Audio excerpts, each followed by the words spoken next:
돈 없으면 자식에게도 구걸하게 됩니다. 박경리 작가가 노년에 남긴 뼈아픈 조언입니다. 한국 문학의 거장 박경리 작가가 남긴 이 차갑고도 명확한 문장은 오늘을 살아가는 우리 시니어들에게 깊은 울림을 줍니다. 평생 자식 뒷바라지에 모든 것을 쏟아부었지만 정작 노년에 남은 것이 아들 며느리 눈치와 만원 한 장에 작아지는 내 모습뿐이라면 우리는 어디서부터 잘못된 것일까요? 오늘 영상에서는 자식에게 전 재산을 내어주고 가족 안에 구걸을 하게 된 명숙 씨의 사연과 스스로의 힘으로 당당함을 지켜냈던 박경리 작가의 인생 철학을 담았습니다. 여러분, 혹시 살면서 구걸이라는 단어를 떠올려 보신 적 있습니까? 아마 대부분은 손사래를 치실 겁니다. 내가 평생을 얼마나 성실하게 살았는데 구걸이라니? 라고 말이죠. 하지만 한국 문학의 거장 박경리 작가는 우리에게 아주 서늘한 질문을 던집니다. 돈은 자유다. 돈이 없으면 구걸해야 하고 구걸하는 자는 결코 당당할 수 없다. 평생을 고결한 문학에 바친 분이 왜 하필 돈과 구걸이라는 단어를 나란히 놓았을까요? 오늘은 자식에게 모든 것을 내어주고 정작 본인의 자존심은 잃어버린 우리 시대. 평범한 어머니 명숙 씨의 사연을 통해 이 문장의 진짜 의미를 함께 짚어보려 합니다. 올해로 68이 된 명숙 씨.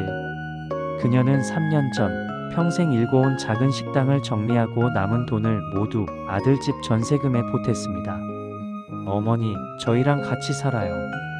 이제 고생 그만하시고요. 아들의 그 따뜻한 한마디가 인생의 완성이 될 줄 알았습니다. 하지만 현실은 달랐습니다. 내 집을 팔고 들어온 아들 집에서 명숙 씨는 어느 순간부터 손님이 되어 있었습니다. 아침 일찍 일어나는 것도 TV 채널 하나 돌리는 것도 며느리의 눈치가 보입니다. 가장 견디기 힘든 건 친구. 결혼식 축의금 10,000원조차 아들에게 돈 좀 있니? 라고 물어봐야 하는 그 순간이었습니다. 아들이 지갑에서 50,000원권 한 장을 꺼내며 어머니, 지난번에도 드렸는데 벌써 다 쓰셨어요? 라고 무심히 묻지만 명숙 씨의 얼굴이 붉어진다. 아들은 아기가 없었을 겁니다. 하지만 그 짧은 질문 하나에 명숙 씨의 심장은 덜컥 내려앉았습니다. 평생 제 손으로 돈을 벌어 자식을 먹여 살렸던 여장부 명숙 씨가 이제는 50,000원 한 장에 고개를 숙여야 하는 처지가 된 것입니다. 박경리 작가가 말한 구걸은 길거리에서 동전 한 푼을 구하는 행위만이 아니었습니다. 바로 내가 내 삶의 주인 노릇을 하지 못하고 누군가에게 내 생존을 의탁하는 바로 그 비참한 순간이었던 것이죠. 박경리 작가님이라고 처음부터 당당했을까요? 아닙니다. 그녀의 삶은 구걸하지 않기 위한 투쟁 그 자체였습니다. 6.25 전쟁은 그녀에게서 남편을 앗아갔고 뒤이어 하나뿐인 아들마저 세상을 떠났습니다. 남은 것은 어린 딸 하나와 본인의 목숨뿐이었죠. 전쟁 직후 그 참혹한 가난 속에서 그녀는 깨달았습니다. 돈이 없으면 인간의 존엄은 종이 조각보다 가벼워진다는 것을요. 그녀는 원고료를 받기 위해 잡지사를 찾아갈 때마다 이를 악물었습니다. 혹시라도 돈을 빌려달라는 표정이 보일까봐 일부러 더 빳빳하게 고개를 들었습니다. 나는 글을 써서 쌀을 샀다. 그 쌀은 내 딸을 키우는 피가 되었고 내가 남에게 고개를 숙이지 않아도 되는 방패가 되었다. 작가는 생전에 이렇게 말했습니다. 그녀에게 문학은 고상한 예술이기 이전에 누구에게도 굽히지 않고 살 수 있게 해주는 자유의 도구였습니다. 그녀가 26년 동안 토지라는 거대한 산맥을 완성할 수 있었던 원동력은 어쩌면 누구에게도 구걸하지 않겠다는 서슬퍼런 자존심이었을지도 모릅니다. 명숙 씨가 거실 구석에서 며느리와 아들의 대화를 우연히 듣게 되는데 며느리의 목소리가 들린다. 자기야, 어머니 이번 달 용돈 벌써 3번째야. 우리의 학원비도 빠듯한데. 그날 밤 명숙 씨는 짐을 쌌습니다. 갈 곳이 있어서가 아니었습니다. 며느리의 그 원망 섞인 목소리가 자신의 심장을 칼로 베는 것 같았기 때문입니다. 내가 내 자식 결혼할 때 보태준 돈이 얼마인데, 내가 평생을 어떻게 키웠는데, 억울함이 파도처럼 밀려왔지만 동시에 박경리 작가의 문장이 회초리가 되어 돌아왔습니다. 돈이 없으면 구걸해야 하고 구걸하는 자는 결코 당당할 수 없다. 명숙 씨는 깨달았습니다. 자신이 아들에게 내어준 것은 돈만이 아니었습니다.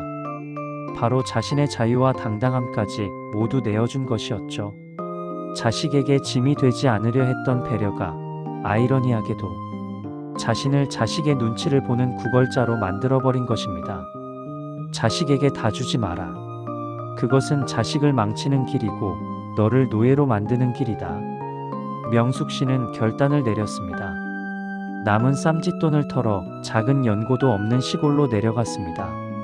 아들은 펄쩍 뛰며 말렸지만 명숙 씨는 난생 처음 아들에게 당당하게 말했습니다. 아들아, 이제 내 인생은 내가 살련다. 너희 눈치 보며 받는 용돈보다 내 손으로 키운 상추 한 봉지 파는 돈이 더 달구나. 지금 명숙 씨는 새벽마다 시장에 나갑니다. 몸은 고되지만 마음은 그 어느 때보다 가볍습니다. 내가 번 단돈 10,000원으로 사고 싶은 생선을 사고 친구에게 커피 한 잔 살 수 있는 그 소소한 권리. 그것이 바로 박경리 작가가 말한 자유였습니다. 작가는 말했습니다. 돈은 자유다. 이 말은 탐욕을 부리라는 뜻이 아닙니다. 남의 손을 타지 않고 내 의지대로 내 삶을 꾸려갈 수 있는 최소한의 기반을 지키라는 뜻입니다. 구걸하지 않는 삶, 그것이야말로 인간이 누릴 수 있는 가장 높은 수준의 품격이기 때문입니다. 대한민국 시니어 여러분, 우리는 평생을 희생이라는 미덕 아래 살아왔습니다.